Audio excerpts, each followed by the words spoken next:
Hi friends, brown colour paper reels என்கிற இந்த raw மெட்டீரியல்ஸை பயன்படுத்தி பலவிதமான ப்ராடக்ட்ஸ் மேனுஃபேக்சரிங் பண்ணுறாங்க. Paper bags, corrugated boxes, paper covers, அட்டைப்பெட்டி, ஸ்டீல் பீரோலாம் பேக்கிங் பண்ணுற brown colour paper, kraft paper, gift boxes, medical covers, invitation, postal covers, courier covers, இது மாதிரி பலவிதமான பொருட்கள் தயார் பண்ணுறாங்க. அந்த வகையில் டெக்ஸ்டைல் யார்ன் மேனுஃபேக்சரிங்க்கு தேவைப்படக்கூடிய பேப்பர் கோன் எப்படி தயார் பண்ணுறாங்கன்றத இந்த வீடியோவில் டீட்டெயிலாக நம்ம பார்க்கலாம். அந்த வீடியோக்குள்ளே போகலாம். வணக்கம். ஆனால் உங்களை பற்றி ஒரு அறிமுகம். நான் பேர், நீங்கள் என்ன பண்ணிகிட்டு இருக்கீங்க? நான் மயூரா பேப்பர் கோன்ஸில் ஒரு 25 வருஷமாக ஒர்க் பண்ணிகிட்ருக்கேன். சரி, பேப்பர் கோன் தயார் பண்ணி டெக்ஸ்டைல்ஸ் போயிட்டுருக்கேன். உங்கள் பேர்? என்னோட பேர் வேலாயுதம். இங்கே என்னவா இருக்கீங்க? நான் ப்ரொடக்ஷன் சூப்பர்வைசராக இருக்கேன். Production supervisor. இங்கே என்னென்ன தயார் பண்ணுறாங்க? இங்கே பேப்பர் கோன்ஸ், அதாவது பல டிகிரி பேப்பர் கோன்ஸ் இருக்குது. சரி, 3 டிகிரி, 4 டிகிரி, 5 டிகிரி நாங்கள் பண்ணுறோம். இது எல்லாமே நம்ம கோயம்புத்தூர் லோக்கலில் போகுது, வெளியில் போகுது, அதர் ஸ்டேட் எல்லாமே போகுது. எல்லாமே டெக்ஸ்டைல் ஒன் யூஸ். மில் எப்போவுமே அதுக்கு வேக்கன்சி வேல்யூ விட்டுட்டே இருக்கும். டெக்ஸ்டைல் மில்லுக்கு அந்த கோன் தயார் பண்ணுறதுக்காக. ஆமாம், இது ஒரு ரா மெட்டீரியல். ஆமாம், ரா மெட்டீரியல், பேக்கிங் மெட்டீரியல். ஆமாம்.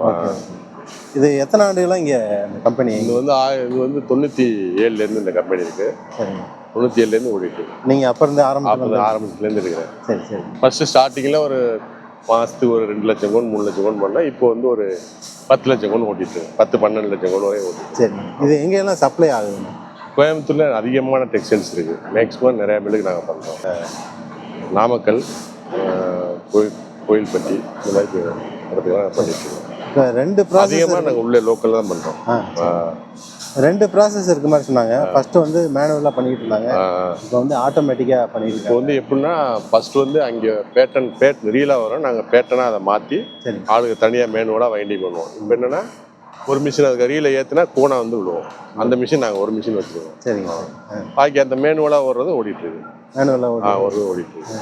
அந்த மேனுவலாக பண்ணுறது ஆரம்பத்துலேருந்து பண்ணுற ப்ராசஸ். ஃபஸ்ட்டு ஆரம்பத்தில் நம்ம ஃபஸ்ட்டு பேட்டர்ன் கட்டிங் பண்ணுவோம், அப்புறம் வைண்டிங் பண்ணுவோம், அப்புறம் வெளியில் காய வைப்போம், அப்புறம் நிறைய கவுண்டு கோன் போடுவோம். கவுண்டுக்கு ஏற்ற மாதிரி பிரிண்டிங் போடுவோம். கோனில் ஓடியில் பிரிண்டிங், அவுட்டரில் பிரிண்டிங் போட்டு கொடுப்போம். மில்லில் என்னென்ன டிசைன்ஸ் கேட்குறாங்களோ அதுக்கு ஏற்ற மாதிரி நாங்கள் போட்டுருக்கோம். இல்லை, இப்போ கோனில் பிரிண்டிங்கு கலர்லாம் கொடுக்குறீங்க. ஆமாம், அது என்ன பர்பஸ்? அதான் அவங்க ஒவ்வொரு நூலோட தன்மைக்கும் ஒவ்வொரு கவுண்டு கேட்பாங்க. நூல்லேயே நிறைய வெரைட்டி இருக்கும். ஓகே. அதுக்காக ஒவ்வொரு நூலுக்கும் ஒவ்வொரு கவுண்ட் அவங்க பேர் வச்சு கலர்.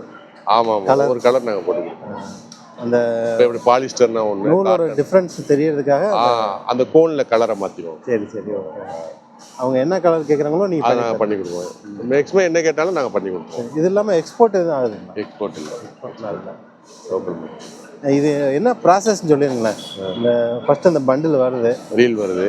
ரீலில் நாங்கள் பேட்டனாக மாற்றணும். ஒரு பேட்டனாக தனியாக மாற்றணும். சரி, அதை எடுத்து மேனுவல் வைண்டிங் தான் ஓடிட்டு இருக்கு பார்த்தீங்களா, அதில் ஒன்றுன்னா இது பண்ணுவோம்.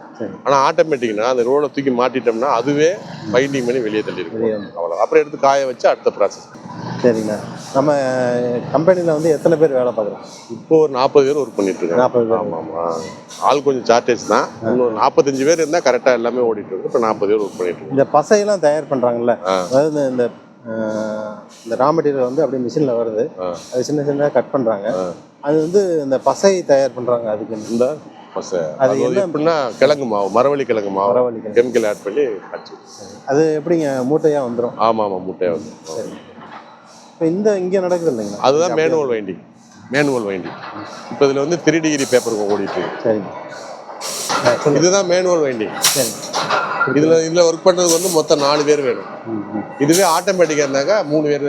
ஆட்டோமேட்டிக்காக இது பண்ணிங்கன்னா கோன் எடுத்து போகிறதுக்கு மாதிரி ஒரு ஆப்ரேட்டர் 2 ஹெல்ப்பர் வேணும். சரி. இப்போ இதில் ஒரு நிமிஷத்துக்கு 25 கோன் ஓடும்னா ஆட்டோமேட்டிக்கில் 45 கோன் ஓடும். அதான் அதுக்குள்ள டிஃபரன்ஸ். இது 2 மிஷினில் ஓடுற கூட ஒரே மிஷினில் ஆயிடும். உள்ளே போய் பார்க்கலாம். இப்போ வைண்டிங் ஆனதுக்கு அப்புறம் என்னன்னா, ஃபுல்லாக காய வைப்போம் வெளியில் கோன். சரி. காய வச்சு நல்லா காஞ்சதுக்கப்புறம் எடுத்து ஸ்டிக் பண்ணி மில்லில் என்ன டிசைன்ஸ் கலர் கேட்குறாங்களோ அதை போட்டு கொடுத்து பேக் பண்ணி அனுப்பி. சரி. பேக்கிங் எப்படி sir?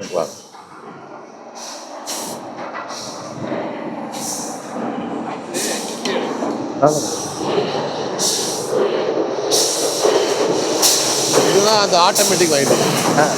Automatic winding. Roll bundle போட்டோன்னே அப்படியே அதே ப்ராசஸ் தான் இது நடக்குது. இது ரீலை ஏற்றுனா கோன் வெளியில் வரும். அது நம்ம ஒவ்வொரு பேட்டனாக கட் பண்ணி வைண்டிங் நம்ம தனியாக பண்ணிக்கலாம். அப்புறம் வெளியில் காய வச்சதுக்கப்புறம் சரிங்க.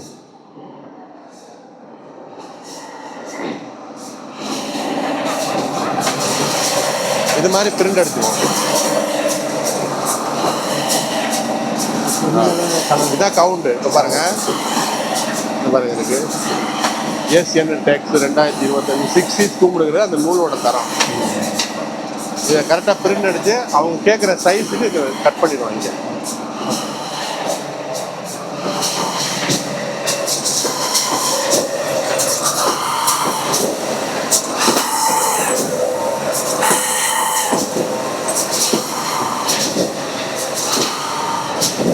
இங்கே அவங்க இந்த சைஸ் இது அது ஒரு அளவு இருக்கும், இது ஒரு அளவு இருக்கும், லென்த்து எல்லாமே ஒரே மிஷினில் கரெக்ட் பண்ணி பேக் பண்ணிடுவோம்.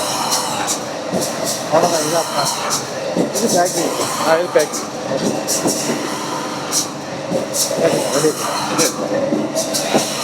இப்போ கோன் வெளியில் வருது, அது எத்தனை நாளைக்கு எவ்வளோ நேரம் தான் காய வைக்கணும்? இது மாதிரி வெயிலில் ஒரு ஹாஃப் டேல காஞ்சிடும். நல்ல அதாவது 30 டிகிரிக்கு மேலே வெயில் அடித்தா அரை நாளில் காஞ்சிடும். மழை காலத்தில் 2 நாள் ஆகும்.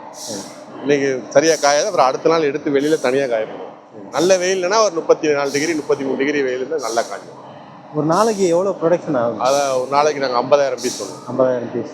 ஆளு கரெக்டாக எல்லாரும் கரெக்டாக வேலைக்கு எல்லாம் ஓடுச்சுன்னா 50,000. ஆளு குறைஞ்சிச்சுன்னா ப்ரொடக்ஷன் கம்மியாகும். ஆனால் இதுக்கு ஆள் மஸ்ட். ஆமாம், ஆளுங்க தான் மெயின். சரிங்கண்ணா, ரொம்ப நன்றி. சரி, ஓகே. உங்கள் பேர் என்ன பண்ணுங்க? ரமேஷ்.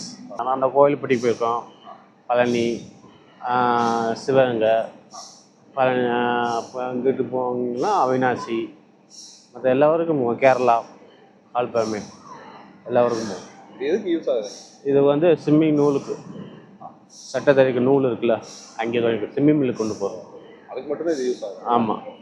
இதோட தேவைகள் ரொம்ப அதிகமாக இருக்குது. தேவைகள் ஆமாம், கண்டிப்பாக இதுக்கு தேவை அதிகமாக தான் இருக்கும். ஸ்விம்மிங் மில்லுக்கு, டெக்ஸ்டைலுக்கு கண்டிப்பாக இது தேவைப்படும். இருந்தால் தான் நூல் தயாரித்து டெக்ஸ்டைலுக்கு மேலே கொண்டு போடுறது. ஒரே நேரத்தில் எல்லா கேரளா இறக்குமதி செய்யணும். ஒரே டயத்தில் பண்ண முடியாது. ஒரு டயத்தில் லோக்கல்னால் 3 டெலிவரி பண்ணலாம். ஆமாம், லோக்கல்லாம் 3 டெலிவரி, அப்புறம் லாங்கில் போனால் ஒரு டெலிவரி. இது அவ்வளோதான். சரி, ஆ.